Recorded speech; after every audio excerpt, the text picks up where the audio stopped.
Quarta corsa, una prova per cavalli di 4 anni. È un bel confronto per buoni soggetti. Eritrea, Hector ZL, Equipe della Casa, Eclissi di Re DR, Etrusco Cla, Eternal Hope, Eugenio RL. Autostart che stacca. Lotta per il comando di galoppo Equipe della Casa, è veloce Eclissi di Re DR che prova a prendere la testa e ci riesce davanti ad Hector ZL. Terza posizione per Etrusco Cla che ripiega avanti ad Eritrea e ad Eternal Hope che per il momento rimane all'esterno. 200 metri passati in 14. In vantaggio Eclissi di Re DR, in seconda posizione rimane Hector ZL, in terza Etrusco Cla, mentre se ne vanno i primi 400 metri di corsa in poco meno di 30. Il tempo ovviamente è preso su Equipe della Casa, quello della grafica, che scarriera in avanti.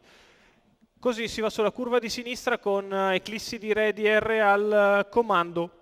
45,8 per i primi 600, seconda posizione per Hector ZL, all'esterno Eternal Hope che si trascina Eritrea, quindi in corda Etrusco Cla, alla retroguardia Eugenio RL. 1 minuto e 3 decimi per i primi 800 metri di corsa, in vantaggio Eclissi di Re DR che precede sempre Hector ZL.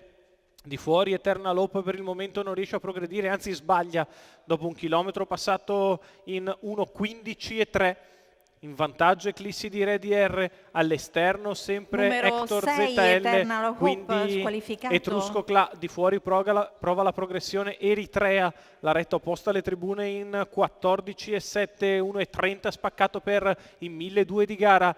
In vantaggio Eclissi di Re DR, Eritrea che prova ad avanzare all'esterno, in corda Hector ZL in attesa dell'open stretch, poi Etrusco Cla, la retta d'arrivo per Eclissi di Re DR che l'affronta in vantaggio nei confronti di Hector ZL ed Eritrea. Eclissi di Re DR che nel finale stacca e vince facile, mentre per il secondo posto Hector ZL tiene a bada Eritrea.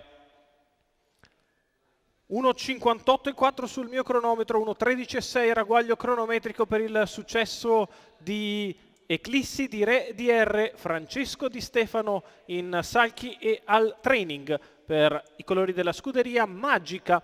Continua il momento magico per il figlio di Wishing Stone che conferma l'ultima bellissima prestazione torinese. Vince facile nei confronti di Hector ZL che è secondo. Al terzo posto finisce Eritrea. La vittoria è tutta per Eclissi di Re DR e Francesco Di Stefano.